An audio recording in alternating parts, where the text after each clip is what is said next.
Nu ko, dodamies uz Zasas mužu skatīties šovu kārtīgu, ja? Nobrauksim mēs kārtīgu 80-nieciņu šobrīd.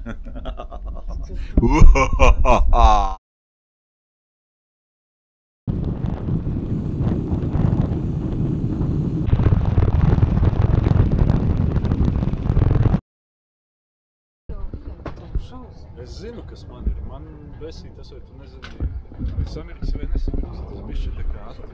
Nē, tas arī, nu, varbūt tas arī būtu, bet redzi.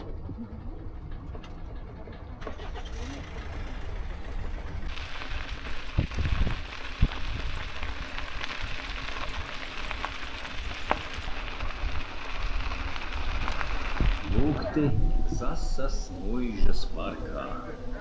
Šeit ciemiņi.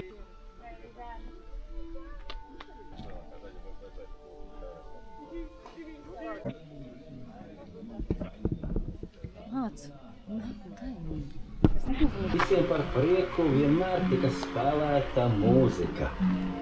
Kas gan ir pastaiga parkā vai izbrauciens ar laivu pa upi klusumā?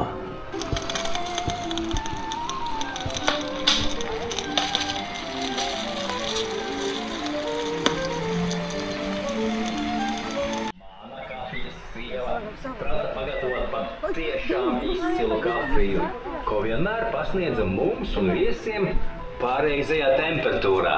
Tā, lai nav par karstu vai vēsu. Ļaudis runāja, ka ziemā viņa ņēmusi kafiju no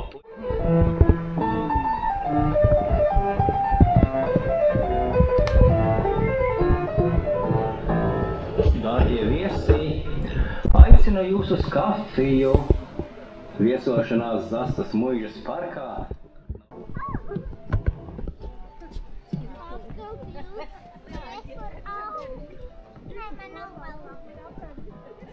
Smitkungi un Preilenes.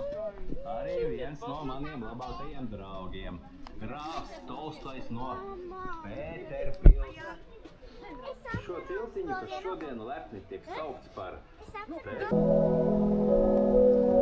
Te ir mani zivju dīķi, kur makšķerējies pats un mani ciemiņi. Ja vietējie zemnieki un kalpi vēlējās te zvejot, viņiem bija jāizpilda divi nosacījumi. Jāizdara kas manā labā, un visas noķertās zivis jāatdod pils virtuvei. Zveja visos laikos ir bijusi kungu izklaide. Turklāt nozvejotās zivis pils pavāri pārvērta pat tiešām gardā svētku maltītē. Nezinu par to, jā?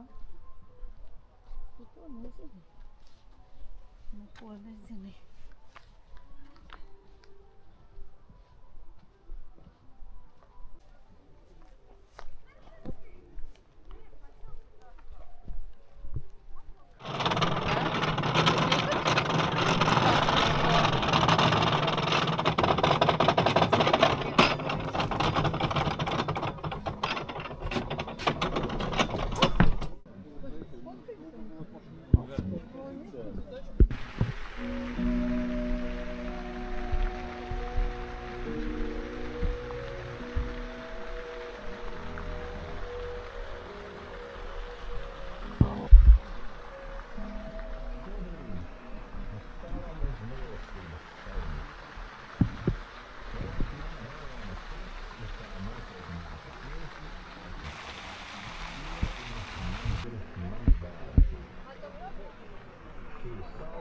Upes vidū glabā stāstu km/h. Tika vienā pavēlēja kalpiem veco koka tiltu nojaukt un tā vietā uzcelt platu akmens tiltu ar taisnu muguru.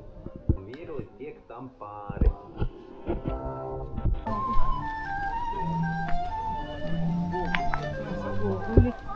Svētki barona muižā vienmēr ir bijuši grezni.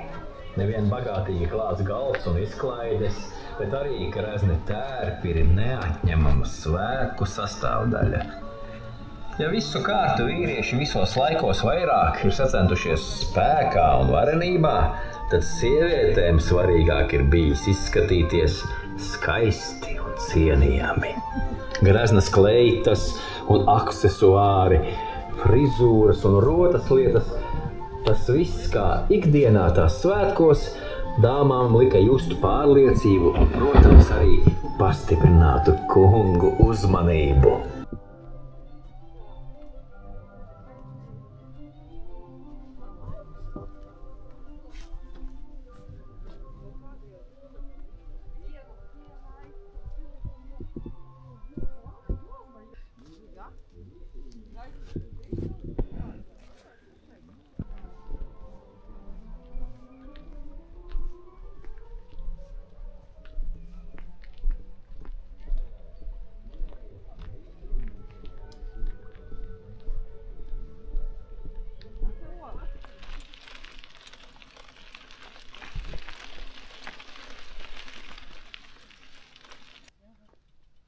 Tāpat jau visu, kāpēc man tur Facebooks kaut kā. Tā. Nē.